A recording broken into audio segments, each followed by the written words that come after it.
In the middle of the night, a girl was drawn by a strange cry. The cat beside her also jumped onto the windowsill, alert. Unable to resist her curiosity, she pulled the curtain aside. In the next second, a pair of eyes as big as lanterns were staring at her intently. The huge figure made her shiver. The little girl was so scared that she rolled and crawled back to her bed. But a big hand reached in through the window and grabbed her. Then, the giant carried the girl nimbly through the city. The giant kept changing his posture, sometimes disguising himself as a high wall to avoid the truck driver's sight, and sometimes blocking the street lamp to hide himself perfectly.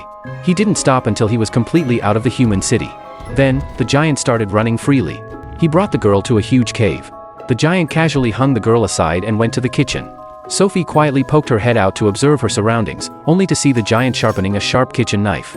She realized she couldn't just wait to be killed. After a simple observation, she climbed onto the beam using the carpet and slid down the branches to the window. But the window was too heavy.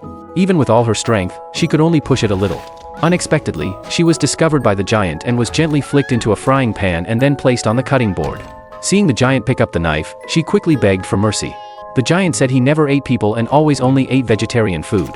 The reason he had to catch her was that she had discovered his existence and he was afraid she would leak the secret of the giant race in the city. Although Sophie promised to keep the secret, the giant still wouldn't let her go. He insisted that she stay here for the rest of her life and kindly reminded her that the other giants in the giant country were very cruel and she shouldn't think of running away. If she was caught, she would only be eaten. The giant put the girl in the watchtower and told her a bedtime story with a magnifying glass. He left only after making sure Sophie was asleep. But in the dead of night, Sophie opened her eyes. She poked her head out and found the giant still sleeping soundly.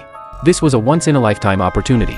She pulled out the wooden stick, untied the rope, and used the force of the crossbar to push open the heavy window. This time, she successfully escaped from the cave and ran for her life to get out of the giant country. Unexpectedly, there was another giant lying under the grass. She blocked the girl, and Sophie's scream attracted an old man.